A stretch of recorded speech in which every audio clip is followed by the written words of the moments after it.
Namo Bhagavate Vasudevaya.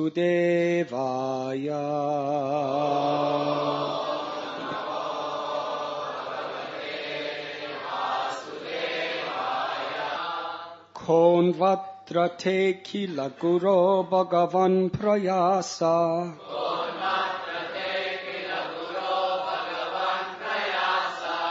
Uttaranesya bhavasam bhavalopaheto.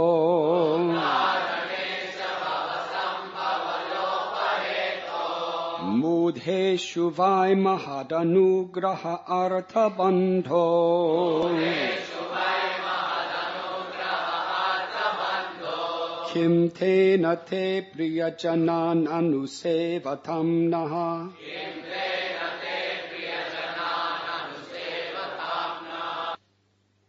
O my Lord, O Supreme Personality of Godhead, original spiritual master of the entire world, what is the difficulty for you who manage the affairs of the universe in delivering the fallen souls engaged in your devotional service? You are the friend of all suffering humanity, and for great personalities it is necessary to show mercy to the foolish. Therefore, I think that you will show your causeless mercy to persons like us who engage in your service. Purport by His Divine Grace, A.C. Bhaktivedanta Swami Prabhupada. Here the words Priyajanan Anusevatam Na indicate that the Supreme Lord, the Supreme Personality of Godhead, is very favorable to devotees who act according to the instructions of His own pure devotee. In other words, one must become the servant of the servant of the servant of the Lord. If one wants to become the servant of the Lord directly, this is not as fruitful as engaging in the service of the Lord's servant. This is the direction of Sri Chaitanya Mahaprabhu, who shows us the way to become Gopi Bharatu Padakamala Yor Das Das Das Anudas. One should not be proud of becoming directly the servant of the Supreme Personality of Godhead. Rather, one must seek a pure devotee, a servant of the Lord, and engage oneself in the service of such a servant. The more one becomes the servant of the servant, the more one becomes perfect in devotional service. This is also the injunction of the Bhagavad Gita. Evam param para praptam imam rajarshaya vidhu. One can understand the science of the Supreme Personality of Godhead simply by the parampara system. In this regard, Srila Narottam Das Thakur says, Tandaracharana sevi bhakta sanivas. Let me serve the lotus feet of the devotees of the Lord, and let me live with the devotees. Janame janame hoy e abilas. Following Narottam Das Thakur, one should aspire to be a servant of the Lord's servants, life after life. Srila Bhakti Vinod Thakur also sings, Tumi to Thakur, to mara kukur, bolia janahaya more. O my Lord, O Vaishnav, please consider me your dog. One must become the dog of a Vaishnav, a pure devotee. For a pure devotee can deliver Krishna consciousness without difficulty. Krishna se tomar, Krishna dite par. Krishna is the property of his pure devotee. And if we take shelter of a pure devotee, he can deliver Krishna very easily. Prahlad wants to engage in the service of a devotee, and therefore he prays to Krishna, My dear Lord, kindly give me the shelter of your very dear devotee, so that I may engage in his service, and you may be pleased. Madbhakta puja vyadika. The Lord says, engaging in the service of my devotee is better than trying to engage in my devotional service. Another significant point in this verse is that by devotional service, Prahlad Maharaj does not want to benefit alone. Rather, he prays to the Lord that all of us fallen souls in this material world may, by the grace of the Lord, engage in the service of his servant and thus be delivered. The grace of the Lord is not at all difficult for the Lord to bestow, and thus Prahlad Maharaj wants to save the whole world by spreading Krishna consciousness. O best of the great personalities. I'm sorry, it's tomorrow's verse. O my Lord, O Supreme Personality of Godhead, original spiritual master of the entire world, what is the difficulty for you, who manage the affairs of the universe, in delivering the fallen souls engaged in your devotional service? You are the friend of all suffering humanity, and for great personalities it is necessary to show mercy to the foolish. Therefore, I think that you will show your causeless mercy to persons like us who engage in your service.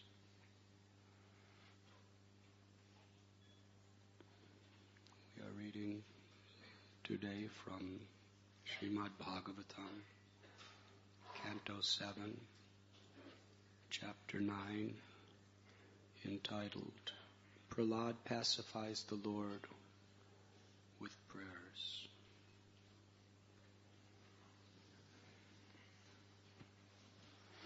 Before we begin, in this mood of the servant of the servant of the servant, Priya Janan Anusevatam, let us offer prayers, first of all for Srimati Nanda Priya Devi, who is apparently in the very last stages of her present life in this world with us. Wonderful, wonderful devotee who was inspired three generations of children on the path of pure bhakti. Let us take this moment to pray to Shri Shri Radha Gopinath to shower their blessings upon her.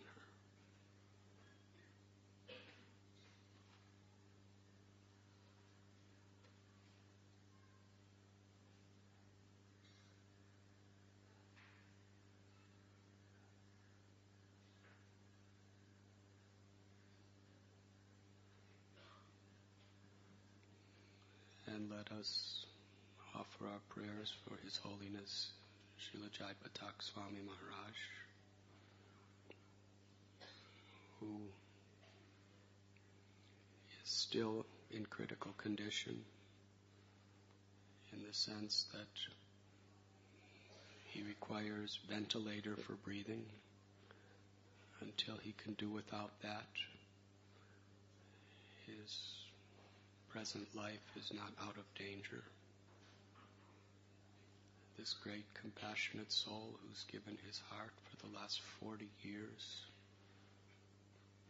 in the mood of Prahlad to give bhakti to the world. One of the senior most dear disciples of Prabhupada, who we are all so indebted and obliged to. Let us offer our prayers.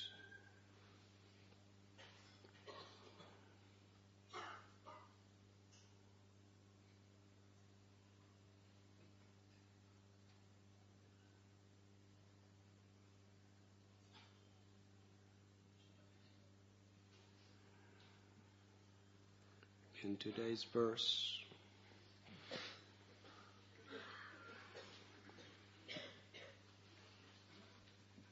Prahlad is appealing to the Lord to do what is so easy for him, but absolutely impossible for anyone else.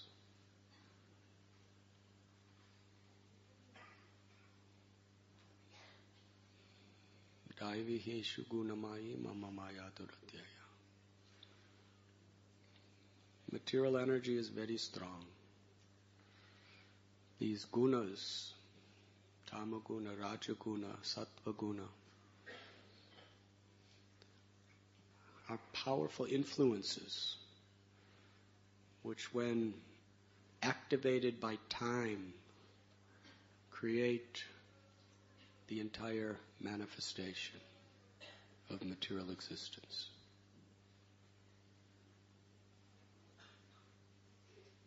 The influence of ignorance, passion, and goodness is so strong, the Lord explains, that no one can escape. Only one who surrenders to the Lord can escape. There is a famous verse that trying to cross over the temptations, the fears, the illusions, the sufferings, the pleasures of material life is like trying to swim across the largest of oceans.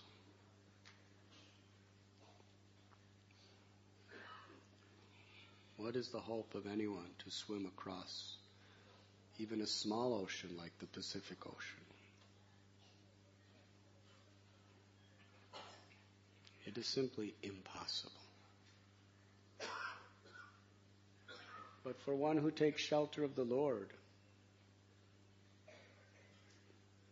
that ocean is reduced in size to the water contained in the hoofprint of a calf, a little cow. One can easily cross over.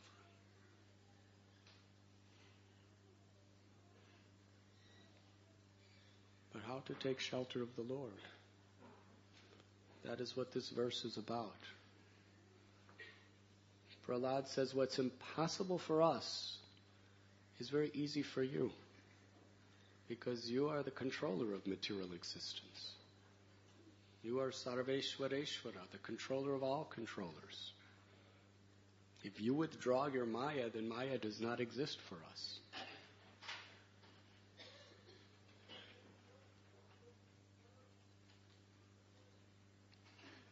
And you are favorable to those who are the servants of your servants. Prahlad Maharaj does not approach the Lord on the basis of his own qualifications. These prayers are very instructive. Throughout, when Prahlad talks about himself,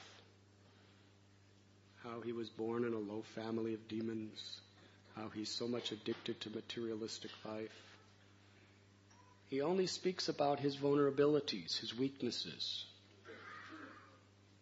his problems. Now, the amazing thing is none of us see in the history of Prahlad any of these weaknesses or problems. There's not a trace of it. From the time he was a little embryo in the womb, he was a Mahabhagavat. And yet he's talking about being filled with snake-like material attachments and desires and egos. Is he just making that up? No, he's not making that up. Why we don't see those things in him? This is a very interesting conception for all of us to understand. Because he sees those things in himself, and because he feels himself so unqualified, he completely takes shelter of his Gurudev Narada Muni. And therefore he doesn't have any of those problems. If you think you have your problem and you take shelter of the servant of the Lord, then those problems don't exist. If you don't think you have those problems, then you won't take shelter, then those problems will exist. This is a subtle but very, very critical point in bhakti. It is universal. Therefore, all the great personalities pray in such a way that they have very little to say good about themselves, but how much they praise the Vaishnavas and their Guru and Krishna. It's this psychology of humility that enables them to fully take shelter. Here, although Prahlad has done so many amazing acts of historical devotion, which are going down in history forever,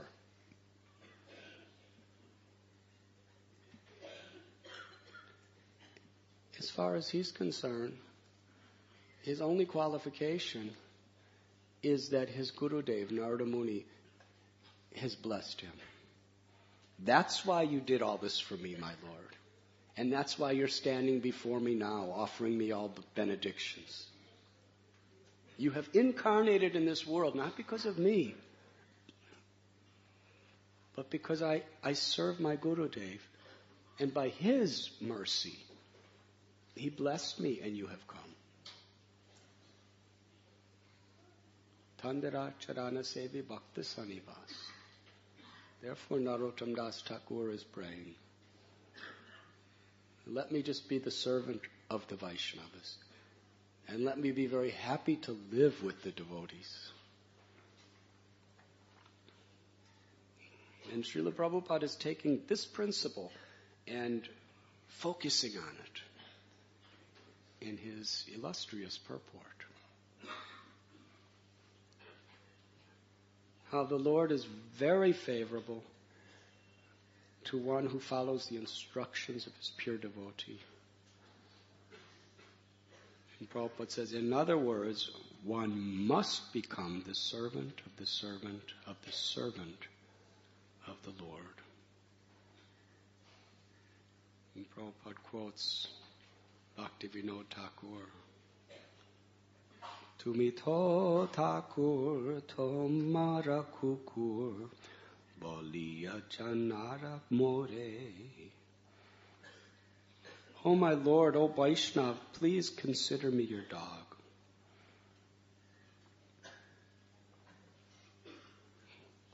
One who, even if a dog, is the object of the mercy of a Vaishnav, is the most fortunate person. We know the story of Shivananda Singh.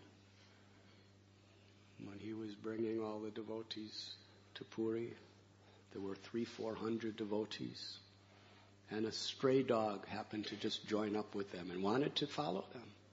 And Shivananda Singh took such compassion toward this dog. He made special meals for him, paid special tolls for him. And ultimately that dog, Lord Chaitanya in Puri was feeding that dog his own Mahaprasad with his own hands and sent him to Goloka Vrindavan. What was his qualification? That he was dear to a great devotee. That's all. Now dogs are domestic to some extent. But even amongst that society, the lowest, most untouchable is a jackal. Yes? Jackals, nobody praises jackals. People praise dogs. In the West, usually more than humans. In America, they have special beauty parlors for dogs. They have entire, really big stores, national chains of big stores with thousands of articles you can buy, and it's all paraphernalia for dogs. Coats and socks and gloves and hats, and different types of shampoos and perfumes, different chemicals to shine their toenails. Really, this is not exaggeration. And if anybody in America hears this tape that you're laughing, they'll be very offended.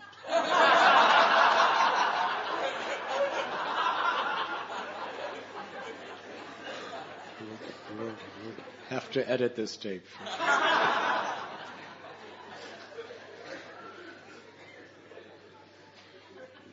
But where do you find any store or any paraphernalia for a jackal?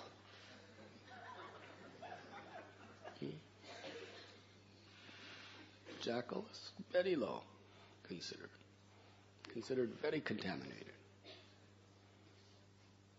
In America, you'll see in almost any city, when people are walking their dogs, by the thousands and thousands, people walking their dogs. In the suburbs, in the cities, in the towns, in the villages, people walking their dogs. And they have a little machine, very simple little machine, or special rubber gloves. And whenever the dog responds to the calls of nature, because when they're outside, they do not discriminate where they do. Then the master, so-called master, will get fined by the government if he does not personally pick up the stool of the dog. So they put on their rubber glove and they pick it up and they put it in a little special. You get that at one of those shops, a special little box you carry and put it in. Sometimes they have little machines that scoop it and they put it in. You see this everywhere. So this is very menial service.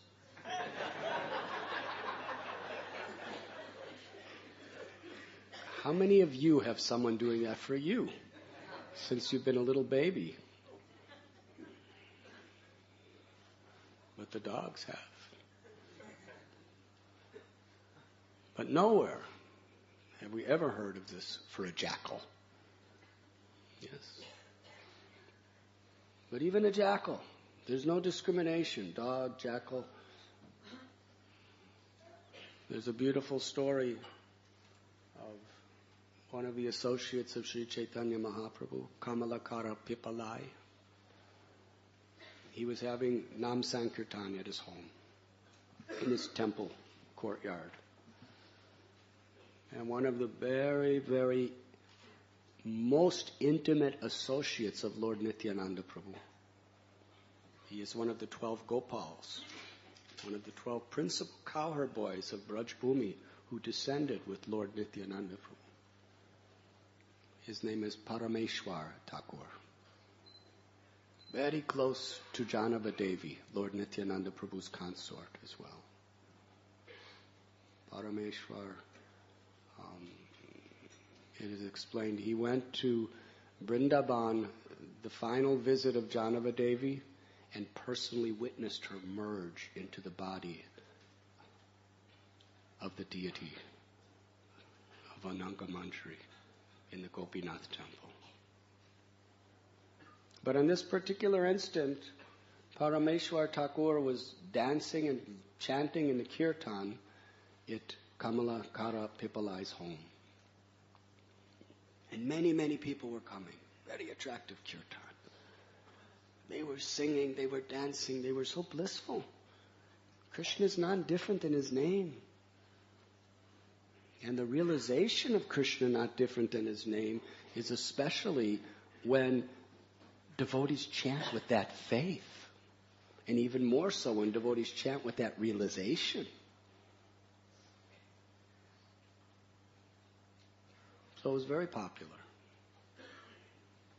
But there was some very, very antagonistic people who hated Vaishnavas.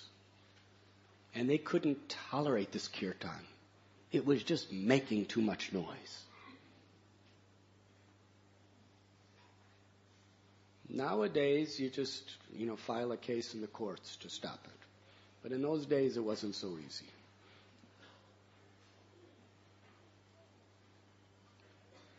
They wanted to disgrace it.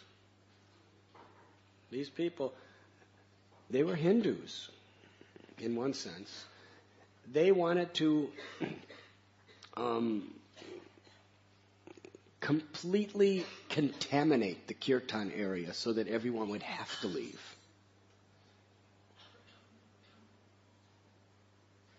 So the devotees were chanting and dancing very blissfully, and these men, they were burning with envy because so many people were having such a good time. Materialistic people who are envious, they cannot tolerate other people happy when they're not happy. So what they did to completely contaminate and disrupt the entire kirtan, they went out and killed a jackal. Right? And then they threw the jackal, the dead corpse of a jackal, right into the middle of the kirtan. Everyone, they were chanting, dancing, and all of a sudden this dead, bloody jackal just right in the center of the kirtan. Parameshwar loudly chanted the holy name.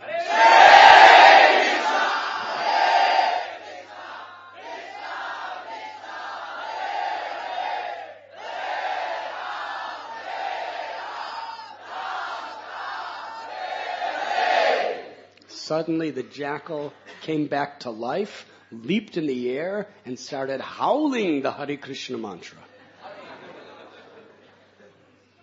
And for the rest of the kirtan, he was one of the devotees. Tears in his eyes, screaming out the holy names, dancing in ecstasy. Now, if anyone would have collected his stool, they would have become purified. It would have been very excellent Vaishnav Seva. This is the power of getting the mercy of a devotee. Even if you're a jackal, you can attain the highest perfection.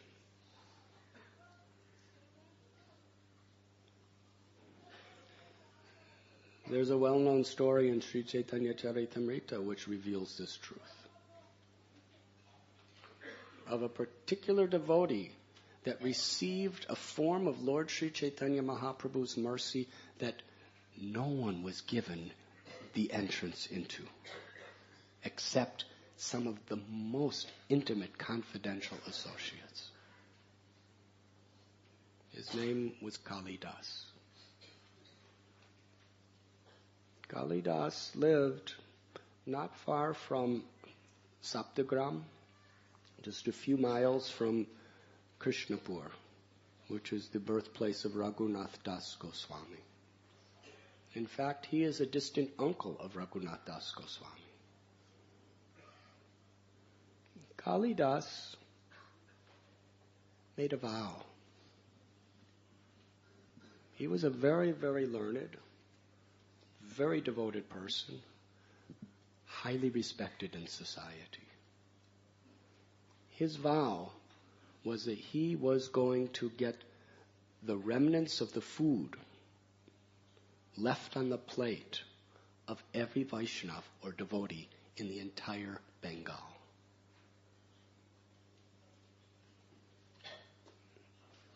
And he was determined.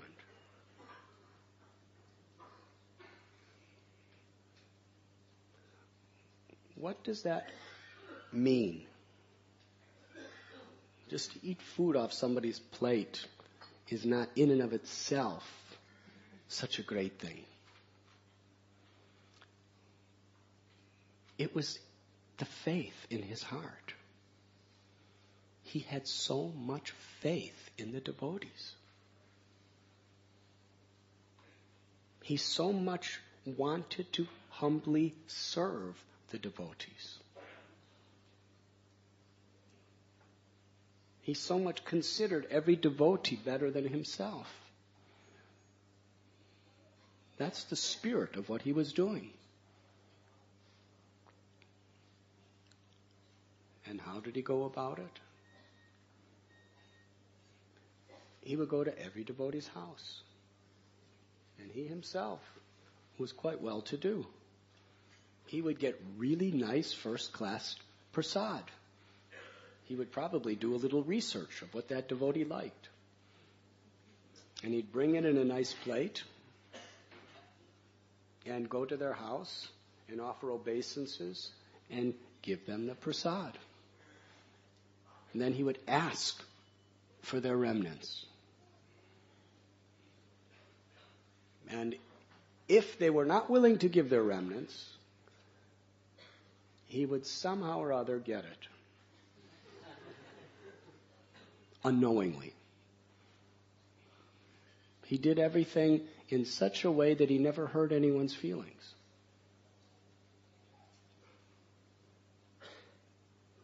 He would very humbly, with folded hands, say, please bless me and honor me with some remnants after you eat this. And if they said, no, we cannot give you our remnants. You are superior to us. Then he would bow down and leave. And he would come back. Nobody would know, and he would hide until they would throw out. He'd give them always some prasad where there would be some peel or some seed or something. Or the plate. He would give them a plate, a leaf plate. And then after some time, they would throw the plate in the rubbish pit, and then he would go secretly to the rubbish pit and lick the plate and get whatever remnants. In this way, he was thousands of people he would do this. And he did not discriminate who was high and who was low. If someone has faith in Krishna, if someone has devotion to Krishna, as far as he was concerned, they are the highest. He went to Jadu Thakur. Jadu Thakur, by the standards of the society at that time, was born in a community of sweepers. And he was considered an untouchable. Not a Shudra, an untouchable by society. Out of the caste system altogether. By many orthodox Hindu calculations of that time, he had no rights even to worship. But he was a very great devotee of the Lord. Jadu Thakur was coming from a very high caste. He was from a very affluent family. And he was a very learned scholar. He went to the house of Jadu Thakur and bowed down to Jadu Thakur. Jadu Thakur didn't know what to do.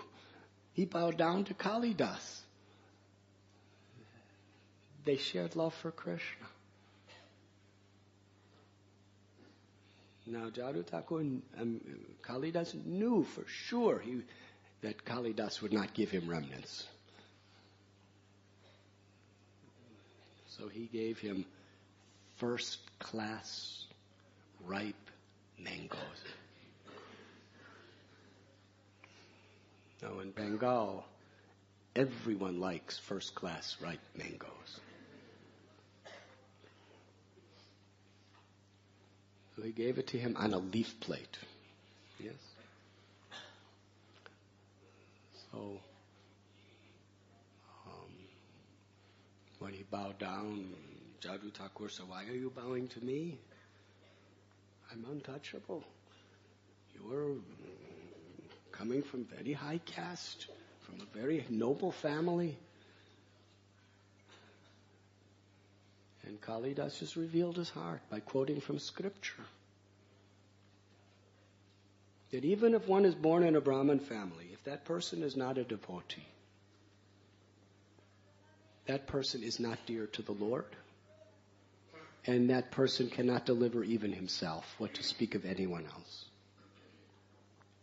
But if a person, even Chandala, even lowest of untouchables by calculation of materialistic society, if that person is a devotee of the Lord,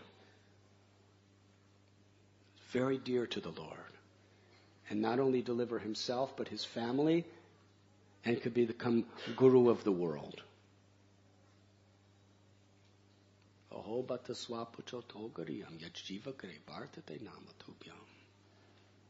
Yes, even if a person is Brahmin with all, and has all the 25 qualifications of a first-class Brahmin, if he's not a devotee of the Lord and does not take the name of the Lord, cannot deliver himself. But even Chandala, if he's a devotee who chants the holy names, that person is considered to have already gone to all the holy places of pilgrimage, has done all the sanctified samskaras, have perfected all the prerequisites to be a first-class Brahmin. In fact, that Chandala can deliver the world. So Kalidas is quoting these scriptures just to justify his bowing down to Jadoo Thakur. And Jadoo Thakur says, everything you're saying is perfectly true. But the problem is it does not apply to me. Because I'm not a devotee of the Lord. And he meant it. So it went on and on like this. They were exchanging their love for Krishna. By both of them completely humble. Kalidas just wanted to be the servant of Jadoo Thakur, and Jadoo Thakur just wanted to be the servant of Kalidas. And in the end, he gave them the mangoes. And then he asked his leave. And Jadoo Thakur walked him, which is a tradition of hospitality. Not that you just, sit in your chair at home as somebody's leaving and say bye.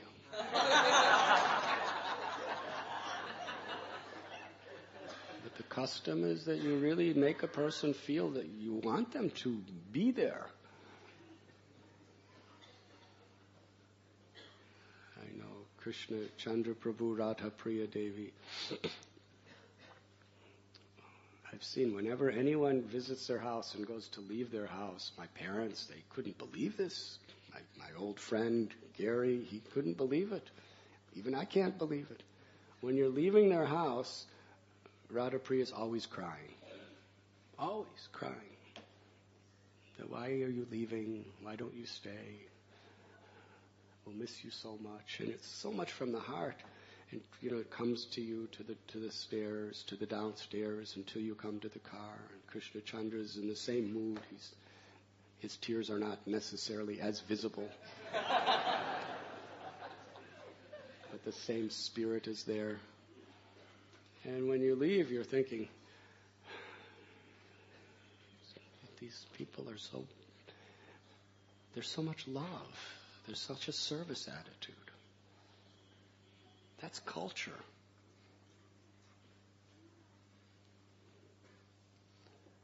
Srinathji Prabhu has a nice house. Whenever you're leaving his house, he comes down the elevator, through the lobbies, puts you right in the car, sometimes comes in the car with you.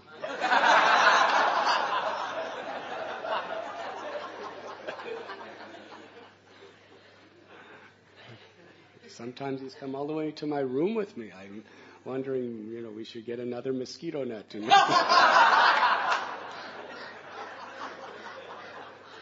This culture. So Jadoo Thakur, he's just a very poor man, sweeper class. It's not sweepers have nice houses. They're the poorest of the poor. But he was so rich with culture. As Kalidas was leaving, Jadoo Thakur walked with him for some distance until Kalidas practically insisted, please go home now, you walked enough with me. And then he said, yes, yes. And then he bowed down, Jadoo Thakur, and then walked back. And after he left, and Kalidas bowed down to him. And as he was walking away and his back was turned, Kalidas looked for Jadoo Thakur's footprints in the dust of the road. And with ecstasy, not just a formality, but with deep, profound faith in his heart that this dust is so sacred, it will cleanse my entire existence. When you have that faith in the dust, it has that effect on your life. If you don't have that faith, it doesn't have the effect. Because the effect is coming from Krishna. Krishna makes that dust so pure. Because a devotee loves Krishna. Krishna, his bhakti is in the dust of his feet. And the dust of the feet represents service. If you have that faith in service to a Vaishnav, whatever their category is, Prabhupada often quotes that verse, that if one categorizes a devotee by any material standards, sex or caste or education or wealth or any of these things, it is jadi bhuti. It is a hellish mentality.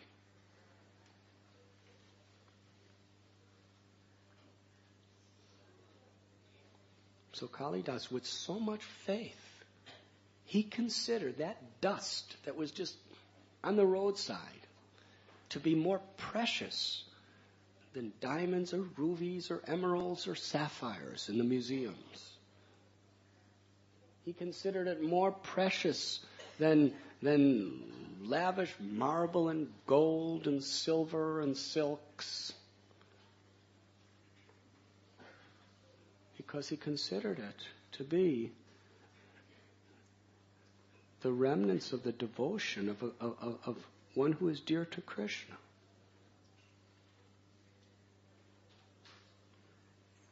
It's based on faith. It's based on appreciation.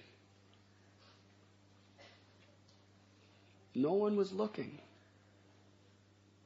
except Krishna in his heart. When he went on his knees and picked up that dust from the footprints and smeared it over his body. Only Krishna saw him. Lord Chaitanya saw his faith, saw his relish, saw his service attitude, saw his deep appreciation for this Vaishnav. But that's only the beginning of the story. Jadoo Thakur went home. His wife cut the mango and served it to him. Jadoo Thakur ate it. And then his wife wanted his remnants because she had such appreciation for him as such a great devotee. So after whatever was left on the plate, she ate it. She sucked the seeds of the mango. She was licking the peels of the mangoes. Whatever pulp he left, she ate it. Then after he ate it, and then she ate her remnants, his remnants, then a little later, she took the plate outside and threw it in the rubbish pit. Now, rubbish pits are not very hygienic places. There's usually flies and all sorts of other exotic insects. Yes. And Kalidas is a wealthy, prestigious, high-class man. So he comes back when nobody's around and goes to that rubbish pit. Can you imagine? He went all the way back.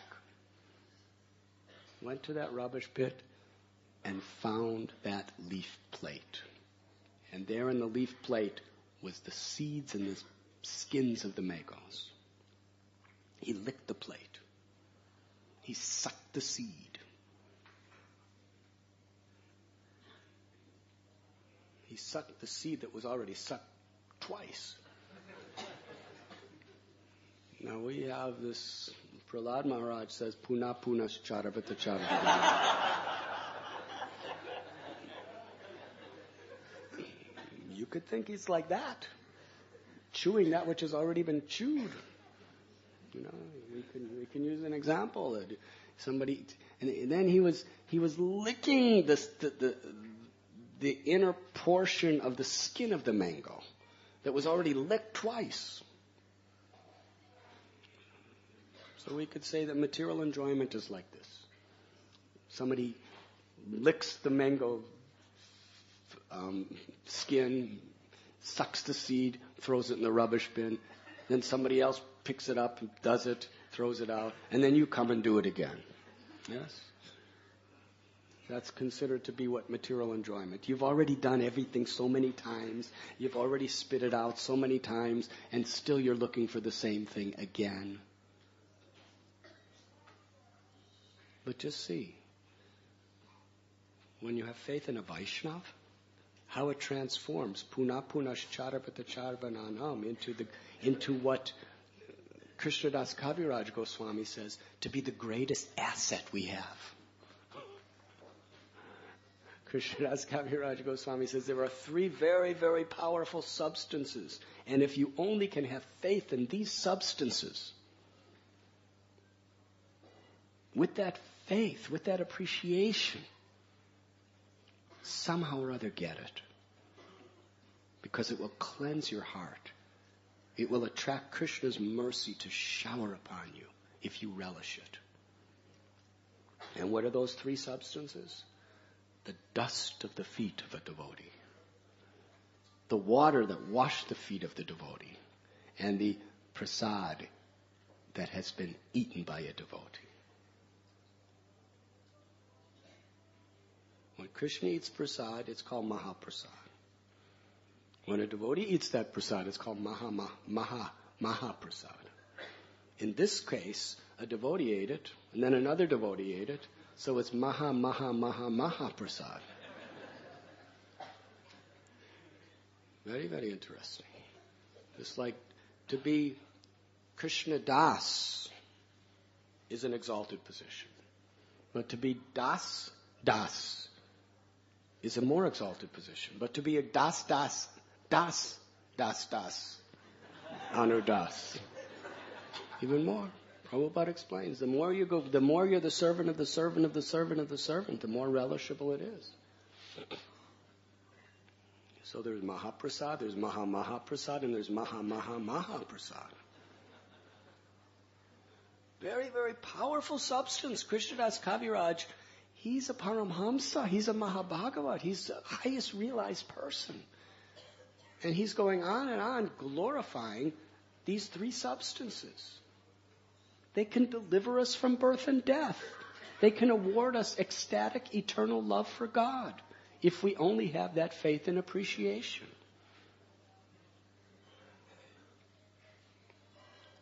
That is a service attitude. So here is Kalidas. He's a wealthy man. He's a very prestigious personality. But he's just wandering around Bengal begging for some dust and for some eaten mango pits. Now, He's the one that gave the mango.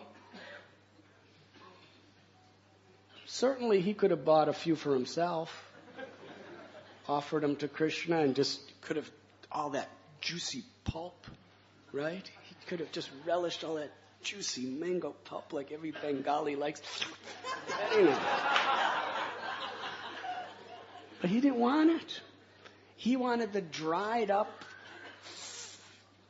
tasteless fibers that are just stuck to the seed after 2 people eat it. And as he was sucking that, even if there were no fibers, just the seed itself that they all put their mouths on, the Vaishnavas, Jadu Thakur and his wife, they put their saliva on that seed. Even if there was no fibers, he was just licking the seed.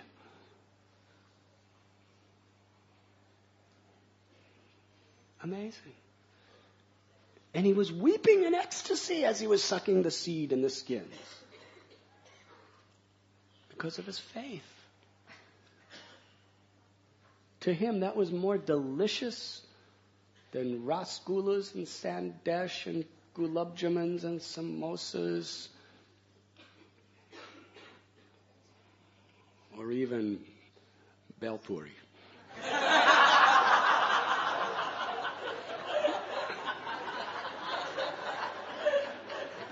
For those of you from Chopati Beach.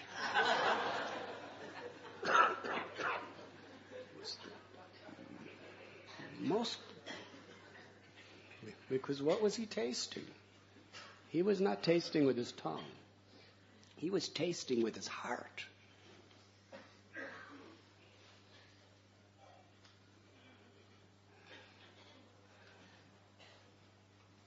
Yes. He considered this the greatest wealth in all of Brahma's creation. To get that Maha Prasad. And in this way, he successfully attained the treasure of the remnants of every Vaishnava in Bengal. Without discrimination of their caste or their education or what kind of house they lived in or anything like that. Only their devotion. Nobody knew he did this. He didn't advertise it. He didn't have a special website. with a photo essay of how he got the remnants of every Vaishnava. He didn't tell anyone he was doing this. But Sri Chaitanya Mahaprabhu is the Lord within the heart. He knows. He has such faith in my devotees. He loves those who I love so much. He's really the servant of the servant of the servant. And it's not that he never offended anyone. Those who didn't want him to take the remnants, they never knew. He did it so discreetly. And he served them. He went to their houses. He spoke beautiful words to them. He expressed his devotion to them, his respect for them. He arranged nice prasad for them. He was serving the devotees. But what was his mood of service? That's what the Lord sees. The Lord does not see He does not see what we give. He sees the purpose in which we give. And if we give something to those who we love, who Krishna loves, Prabhupada would sometimes quote the Western saying, "Love me, love my dog." And it's true. Sometimes when I'm walking down an American street dressed like this, people look like, what are you? And the easiest way to break through the barrier is if somebody has a dog. If they're walking their dog. It works every time, without exception. If you go to America, try it and you'll see. It's like a magic mantra. They're walking their dog. They look at you. They won't even look at you. And you just say, and I just say, what a beautiful dog. And they just look at me and they smile. And they have tears in their eyes and say, oh, thank you very much. And sometimes they even start asking about Krishna.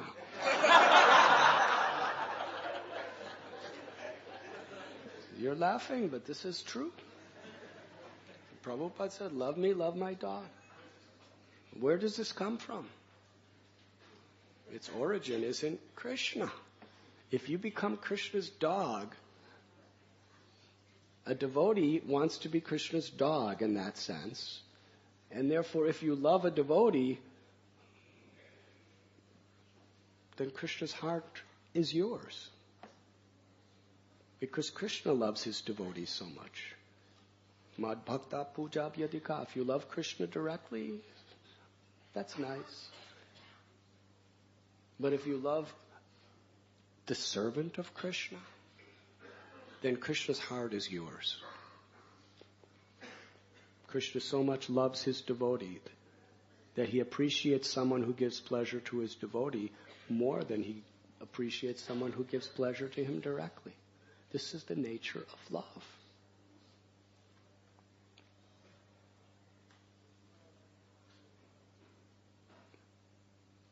So after successfully fulfilling his vow, Kalidas came to Jagannath Puri.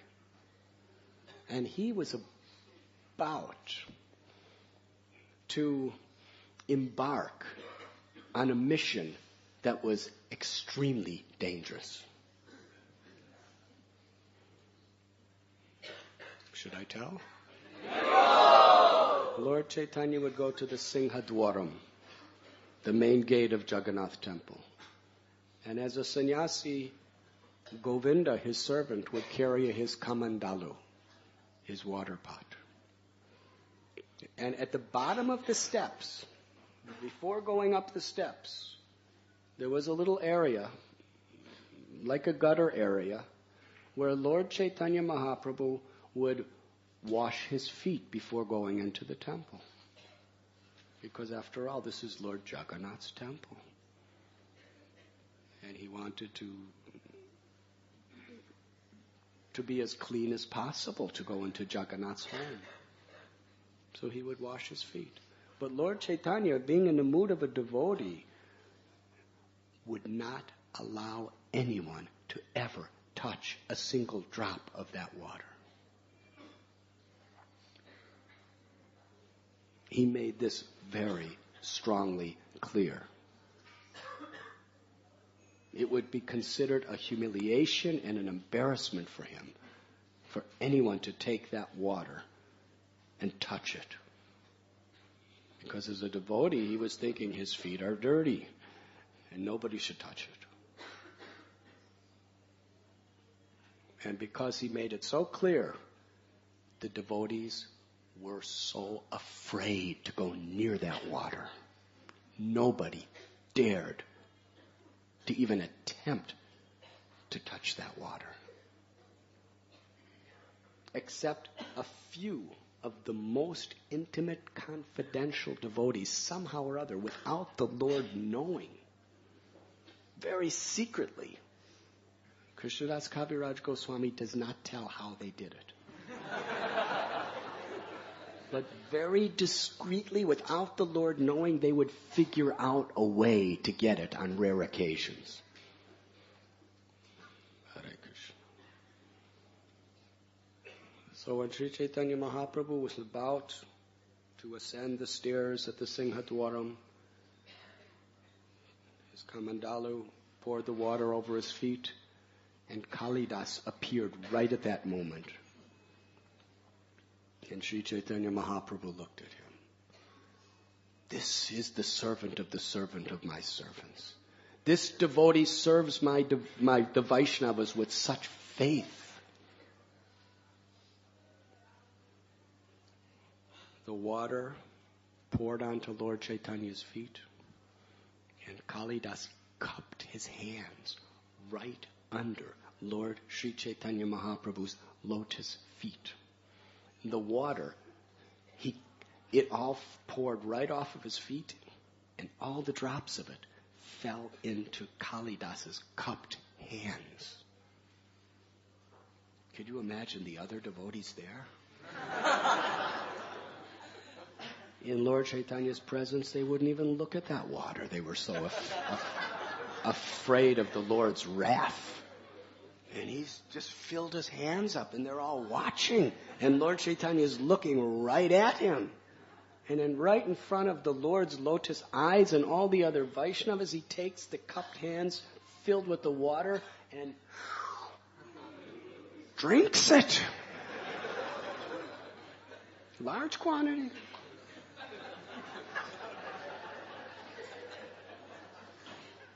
What's going to happen now? Will the Lord explode like a golden volcano? What happened next is he put his cupped hands under the feet again. And the water cascaded off Lord Chaitanya's lotus feet, filled his hands, filled the cupped hands, and he drank the second helping. Lord Chaitanya is just looking at him. And the amazing thing is Lord Chaitanya keeps washing his feet. After he did this twice, Lord Chaitanya is continuing to wash his feet. And then he puts both of his hands again and fills a third helping and drinks it. And he's only this far from Lord Chaitanya. He's right next to him under his feet, drinking 1, 2, 3. And Lord Chaitanya is still washing his feet.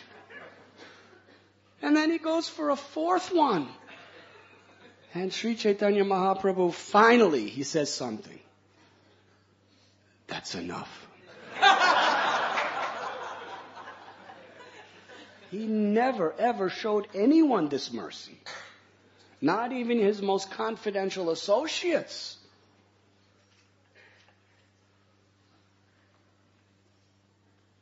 Why? Gopi Bhartur Padakamalayora Dasa Dasa Das Anudas. Because he was the very personification, the embodiment of one of the primary teachings of Lord Chaitanya. To be the servant of the servant of the servant. With love, with respect, with affection.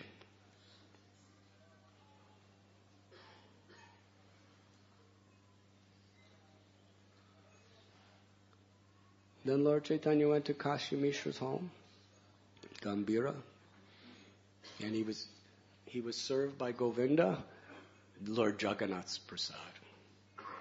It was his lunchtime. So Lord Chaitanya Mahaprabhu ate, and Lord Chaitanya happened to see Kalidas. From a little distance, he happened to see Kalidas, through a window, through the door, just kind of peeking to see if there's any hope that he'll get some of Lord Chaitanya's remnants. And when Lord Sri Chaitanya Mahaprabhu finishes his prasad, he tells Govinda, bring this prasad to Kalidas.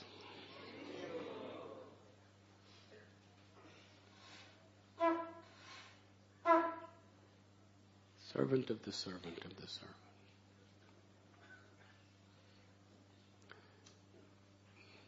Again, we reiterate, service is not just doing something. It's how we do it. When we serve a Vaishnav and we really feel ourselves fortunate and we really honor that person's connection to Krishna and we're grateful for the opportunity to do it, and we do it in such a spirit of humility, whoever we are, that attitude conquers Krishna.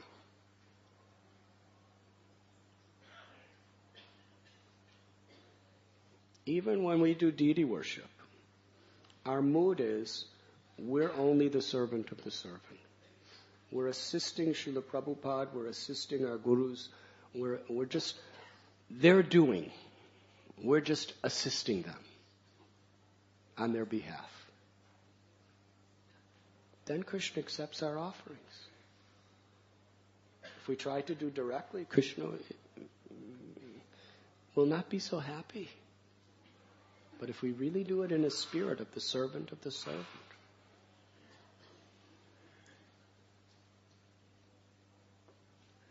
that is true bhakti. And that is what Prahlad Maharaj is speaking here in this verse today.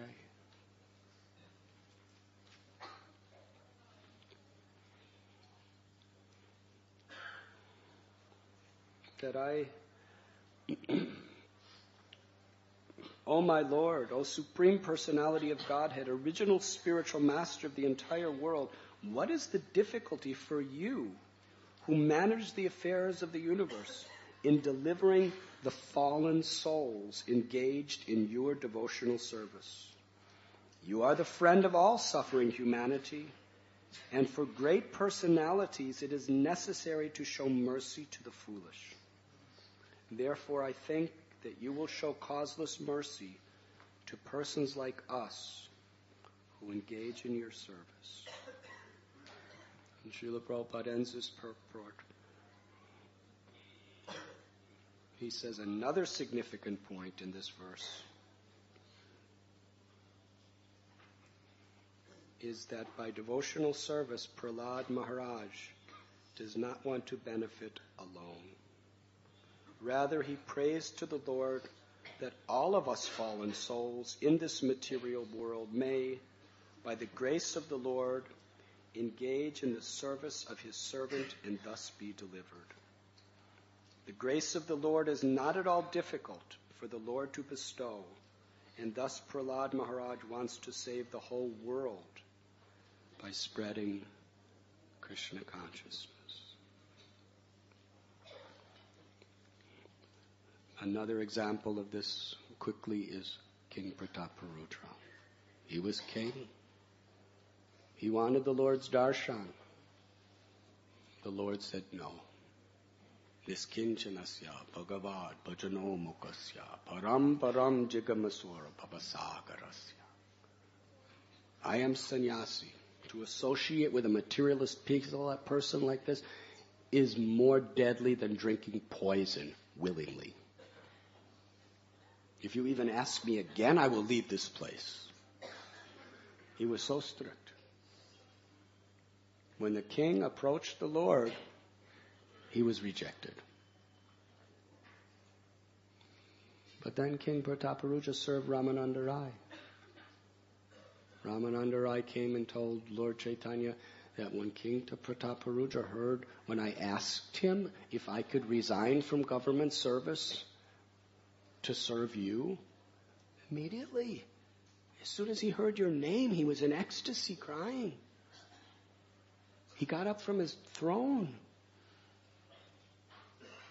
And he gave me not only full permission to leave my service and come and serve you, but he gave me my full salary and all sorts of other benefits just to make me happy. And because Ramananda Rai was so pleased by the king's service to him, Lord Chaitanya quoted the same verse that Prabhupada is from the 11th canto, Mad Bhakta Puja Vyadika.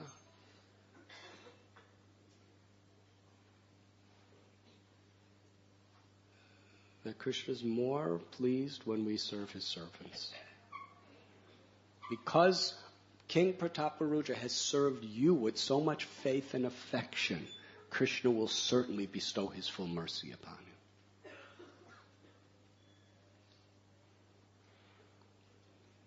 And what culminated is when Sri Chaitanya Mahaprabhu saw the king taking the role of a street sweeper. Taking Jadu Thakur's role of sweeping the street before Jagannath and the Vaishnavas. Then he decided in his heart, I will give him my full mercy. And in that garden, near the Ayatota, Sri Chaitanya Mahaprabhu was resting for some time after hours and hours of Nam Kirtan. And the devotees, Sarvabhauma Bhattacharya, Ramananda Rai, Nityananda Prabhu, the devotees sent King Prataparuja in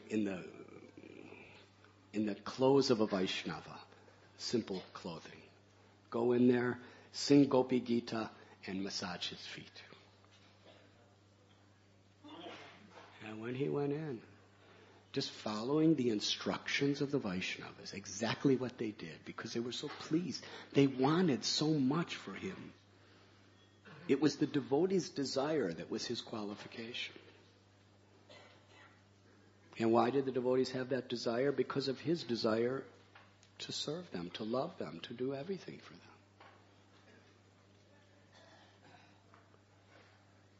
Sri Chaitanya Mahaprabhu pretended he didn't know who he was. And he embraced him again and again and again. And bathed that king with his own tears. And finally he said, "You have come to bring me so much nectar. Who are you?" And King Prataparuja revealed his heart. Revealed the basic foundation of his life. He said, "I am the servant of your servant. And my only aspiration is to be the servant of your servant of your servant." Now he said it very truthfully from his heart. And Lord Chaitanya understood that he meant it. Therefore, Lord Chaitanya revealed to him his own divine opulences. He manifested his form of Krishna to him. And the devotees outside were struck with wonder. What mercy he's receiving. None of the devotees. And then when he came out, after bowing down to the Lord, after he came out, he bowed down to every devotee because he knew that it was not his qualification. Like Prahlad. Prahlad sees Lord Nrsimha. He's not thinking, "I am very great." He's giving all credit to Narada Muni, his guru. Similarly, King Prataparuja just saw the opulences of Sri Chaitanya Mahaprabhu, just received the supreme blessings of Lord Chaitanya, and he comes out and bows down to every devotee. It's all your mercy. Bhakti Vinod Thakur prays to his guru, "Your mercy is all that I am made of." It's the only thing that can connect me to Krishna is your mercy. If you're proud, you cannot access mercy. Mercy is only accessible to the degree our heart is genuinely humble. Mercy could be there, but we cannot digest it without a humble heart. Trinada pisunichena. Taro ibasa yishnana. Amanina manadena kirtaniya sadari. This is what Prahlad Maharaj is teaching us in this verse today. Thank you very much. Is there any questions?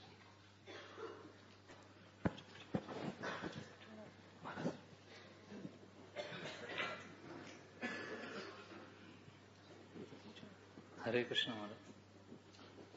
You were mentioning about that service is not just doing it, but... Before I forget, today for Sunday program, His Holiness Sachinandan Swami Maharaj will be here. As well as His Holiness Chandramali Swami Maharaj. And Lakshmivan Prabhu also. And hopefully all of you.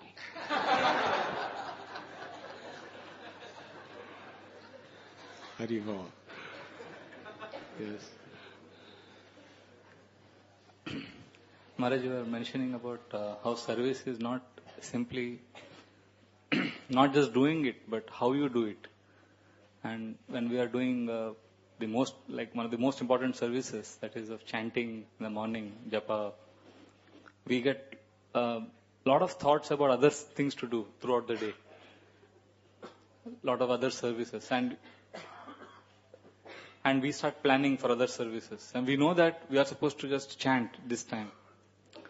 And because of this, the consciousness gets affected. Sometimes we also make a resolution and we pray and we try hard. But then when we sit down to chant, then the mind just wanders away. So my question, Maharaj, is how when we are chanting, how can we avoid all other, although they are important services, but how can we avoid all the other thoughts and just focus on the holy name? So because so many things to be done and so many services, so how should we chant? First of all, I offer my obeisances to you that the only thing you think about when you chant is service. Maharaj, service is one thing. And you didn't say anything about sense gratification. Sense gratification. Both.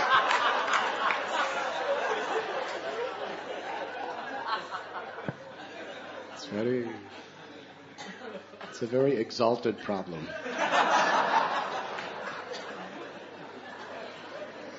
Maharaj, most of the time it's sense gratification, but now because the marathon is coming up, so last few days only these thoughts are coming. So I thought I'll ask you now.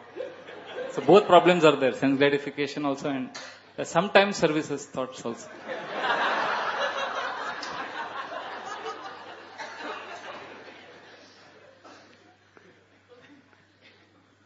We should extend the marathon. At least for you.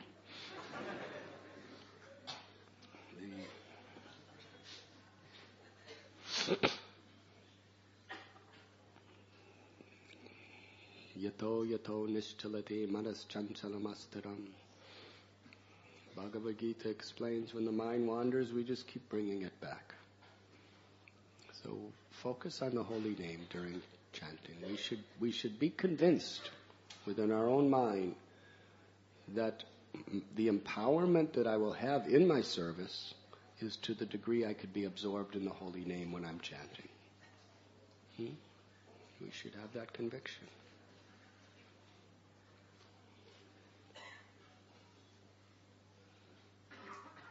His Holiness Jaipatak Swami Maharaj, when he was in this Gopal Hall just a couple of weeks ago, he told the story of how he was so determined to chant japa properly that someone said to him that if your mind starts wandering to other thoughts, then you should chant louder so that your mind just can't hear anything else. That's what he heard. So he read it in one book. So because his mind was thinking other thoughts, he was screaming out the holy name. And because he was only 19 years old, he had strong, Hare Krishna, very loud. Hare Krishna. We just start Hare Krishna, and then some thoughts. Hare Krishna, and then Hare Krishna. He was yelling though. He was really very loudly. And he was really absorbed because he couldn't hear his thoughts. But the problem is, everybody else in the temple couldn't hear their own japa.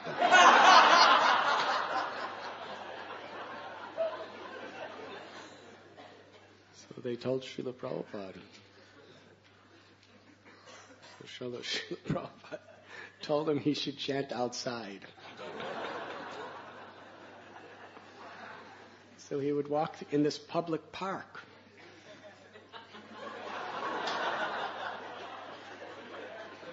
Early morning.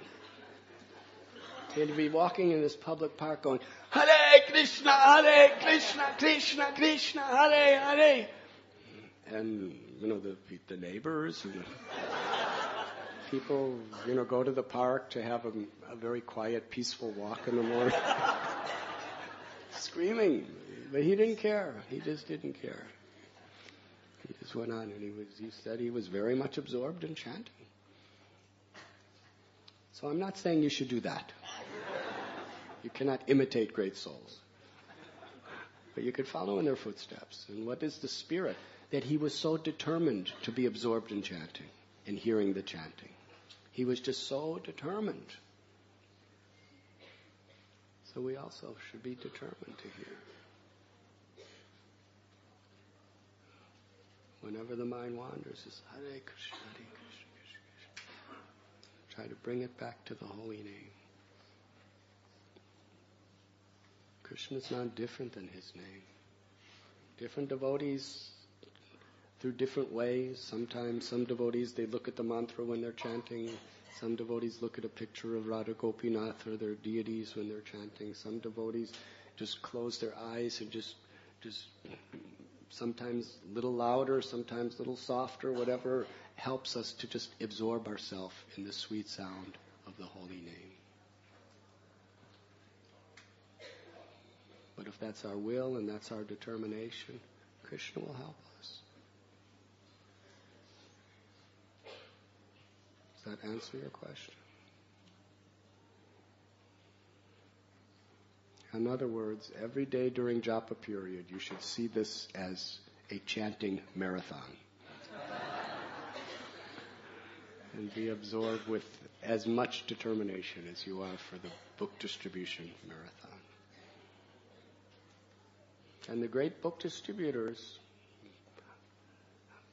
they make the greatest advancement when they don't think I'm a great book distributor. Prabhupada is the writer of the book. Prabhupada is empowering me to distribute the books. I'm just the servant of the servant of the servant. Like Prahlad. Like Prahlad is to Narada Muni, wanting to deliver everyone, wanting to bring everyone to Narada Muni's lotus feet. When we're distributing books, we just want to bring everyone to Prabhupada as the instrument of his, as the servant of the servant of his servant. And then book distribution is really servant of the servant of the servant in such an illustrious way if we have that proper consciousness. I'm just the servant of the servant of the servant, empowered by the servants who is trying to engage the world in hearing Prabhupada's instructions, knowing that that will make them very dear to Krishna.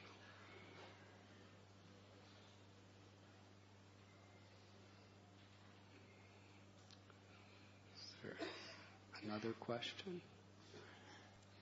Yes, Prabhu.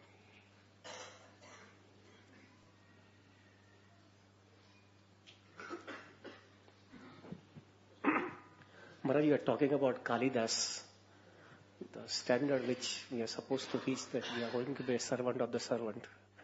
And then only we can attain Krishna's loving relationship or love of Krishna. But Maharaj, to be very frank, is we are not on the standard of Kalidas. And we imitate as a footstep of Kalidas that we have to become a servant of the servant. But sometimes it so happens, I can say about myself, is that we serve the devotees. And sometimes we find some trace of that. Some devotee tries to take undue advantage of us.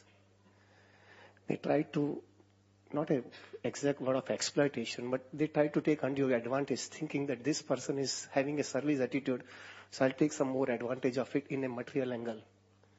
At that time, our faith gets shaken up. We know it, we have to serve everybody. But because of that faith has become shaken up. And then when we have to serve other devotees, that mentality has not gone. And due to that reason, our service attitude disturbs with other devotees also. So how to see to it that that thing doesn't disturb us? And we have a very smooth consciousness to serve devotees, even if that person exploits it also.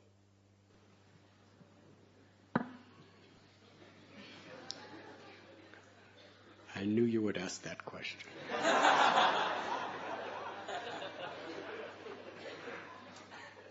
I didn't know it, but I assumed it.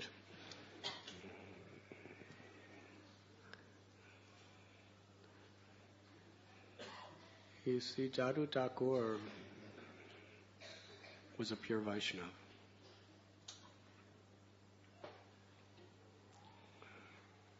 Those who are pure Vaishnavas,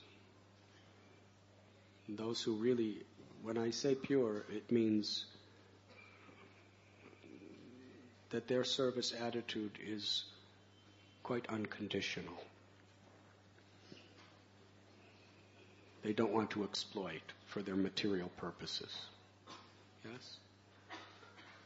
Such persons, we should aspire to serve in that wholehearted way. We can't have the same faith in somebody who is very much a karma mishra bhakta, who's performing devotional service and wants many material awards and benefits from his or her service. And they may try to, in one sense, utilize us for their material purposes. We cannot serve those devotees with the same faith.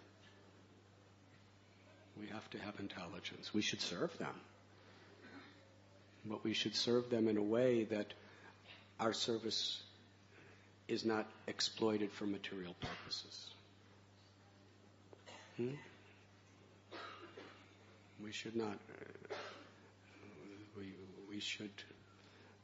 We should be careful that our service is not exploited for selfish or materialistic purposes. Wholeheartedly, with great faith, serve those, even if they may not be Paramhamsas, but they're really striving for pure devotion. To the Paramhamsas, we serve absolutely. To those who are perhaps somewhat like us or more advanced, but they're really striving for unconditional devotional service, we should serve them without reservation. But for persons who are indicating that they want something materially from me for that purpose, we should serve them, but not with the same faith, obviously, and not with the same unconditional offering.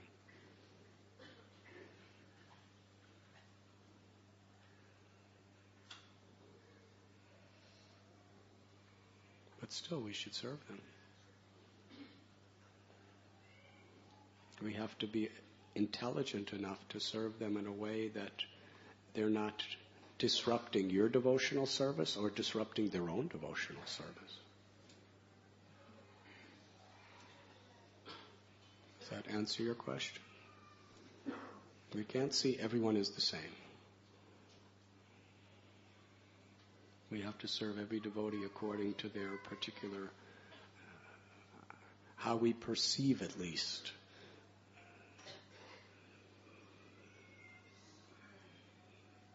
they are performing their devotional service. We want to hear from Vaishnavas, but if someone's a Vaishnava who's blaspheming others, we shouldn't hear a word of that.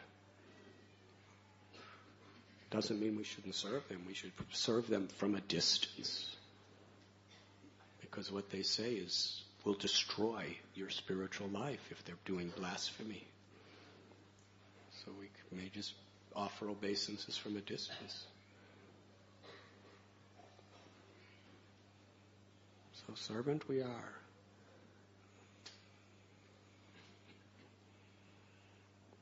But we have to use proper intelligence. Not everything is one. Atintya Beda Beda Tattva.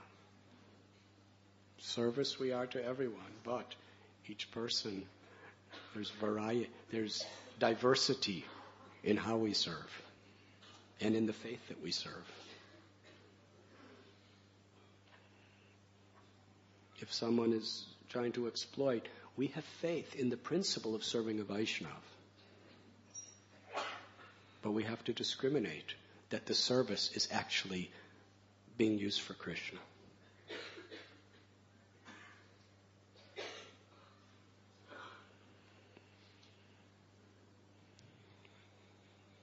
Do you have another question? Thank you. Yes, Mahaprabhu. Maharaj, most of the time we are chanting our rounds just to complete our rounds in a mechanical way. And how to reach to the stage where we can chant from heart? Usually we chant by the lips and complete the rounds. I have completed my rounds. So what is the meaning chanting from the heart? The heart is the seat of our desire.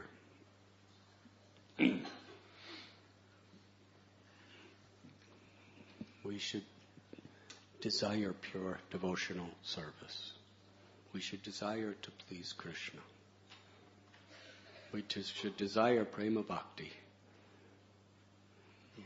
We should desire to please Guru, Vaishnavas, and Krishna. We should chant with that desire. If that is our desire when we're chanting, then we are chanting from our heart. The heart is the seat of our spiritual desires.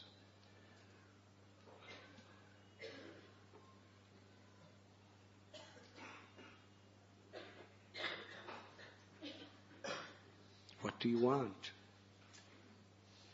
Do you want pure devotional service? Or do you want to get your rounds done? If you want to get your rounds done, then just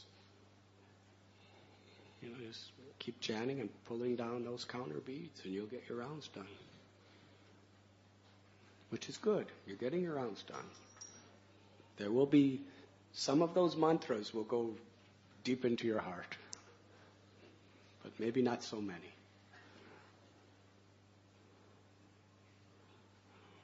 But chanting from the heart means I'm chanting because I really want to purify my heart. I see so much lust and envy and anger and pride and greed and illusion and anger. I see all these things. I don't want it. I want to wipe it away. I want to wipe away all these attractions and aversions and attachments and upadis. I see them. I'm sick of them. I'm disgusted with them. They've dragged me birth after birth after birth after birth away from Krishna. And they're doing it again. Even despite I've received so much, still these material attachments are pulling me away from Krishna. Contaminating my mind. I don't want it anymore. Krishna, save me. I want to be your pure devotee. I want to be an instrument of your love.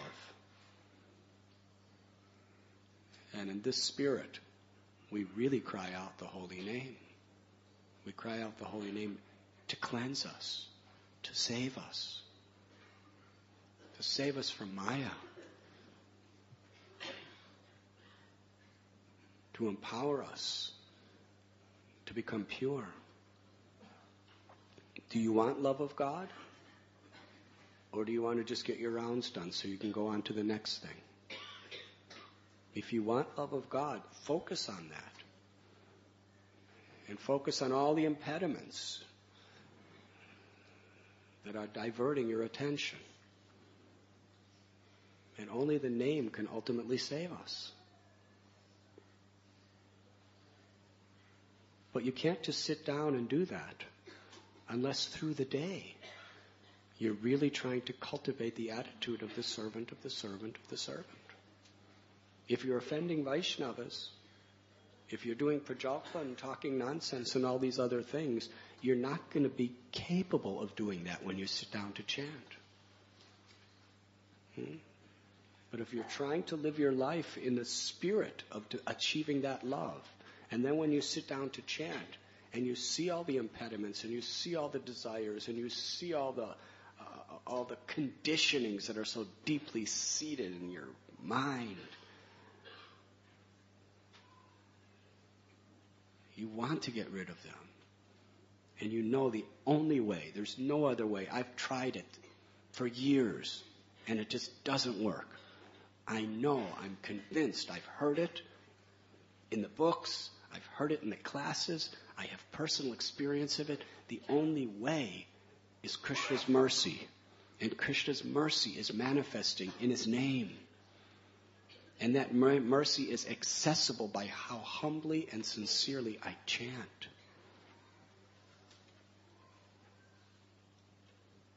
That should be our meditation when we're doing our rounds. That I need to cry out for the mercy of the holy name. I don't need to just get my rounds done. I need that too. I need to get my rounds done in this mood. Without the mercy of the holy name, I'm lost. Harinama, Harinama, Harinama eva kevalam.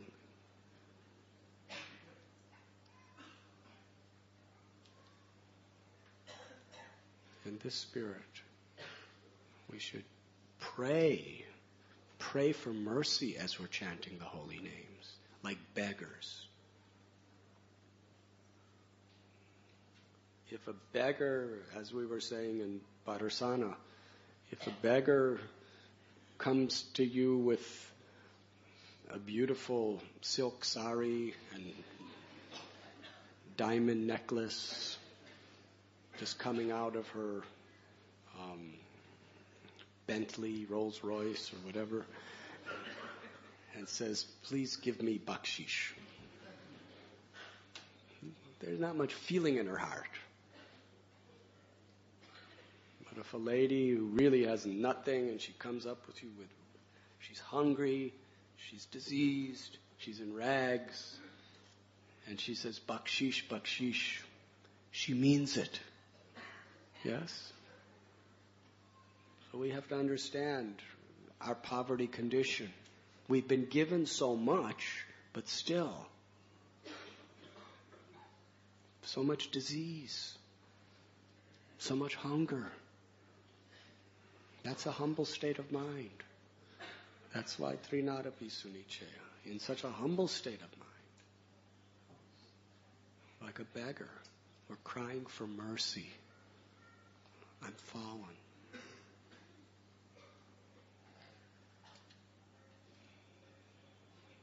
Then we cry for Krishna's mercy.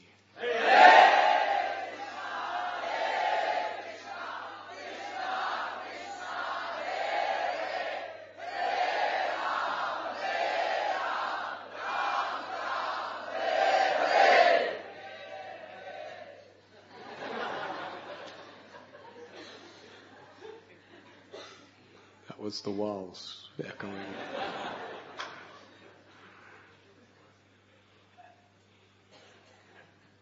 Does that answer your question?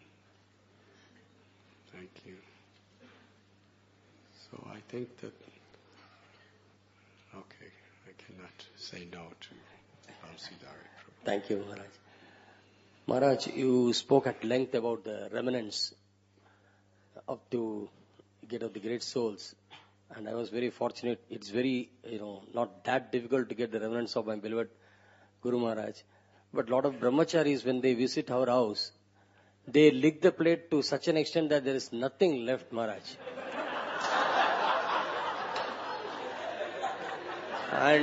And to make the situation worse, they pour the water and, wash it also. So how to, get these remnants? And we humbly request them, please leave something, not for us, for at least Matajis who are toiled in the kitchen. What was the second part? I tell them, at least leave some remnants, if not for me, at least for the Matajis who are cooking in the kitchen. They are, very longing for it.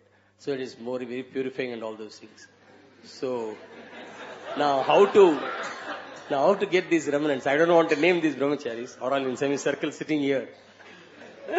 No, you could name them.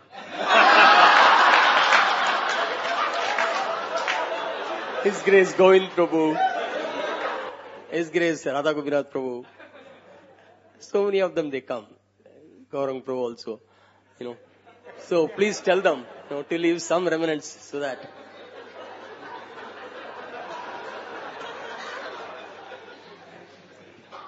I will give you a very honest answer.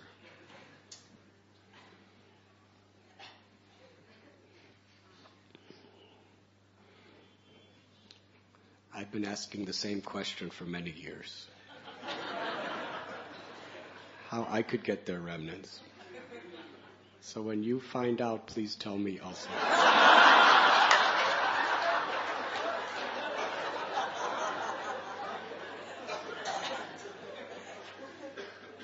How do you think they are with me?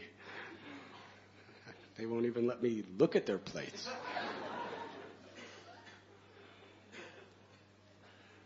But one thing I can say is Krishna sees the desire. If the ladies in the kitchen really desire, then they are getting transcendental remnants.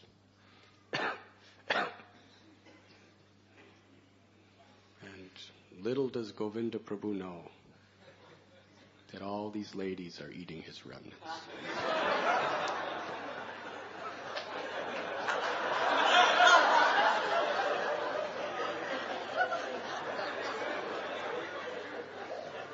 If he leaves some crumbs, then they'll eat his remnants in a certain way, in sambhoga. But if he doesn't leave crumbs, they'll be eating his remnants in vipralamba. In separation, it will be even more intensified.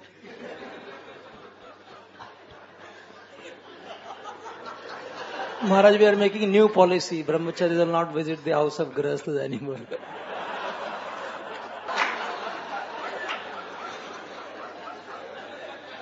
That will even more intensify their vipralamba.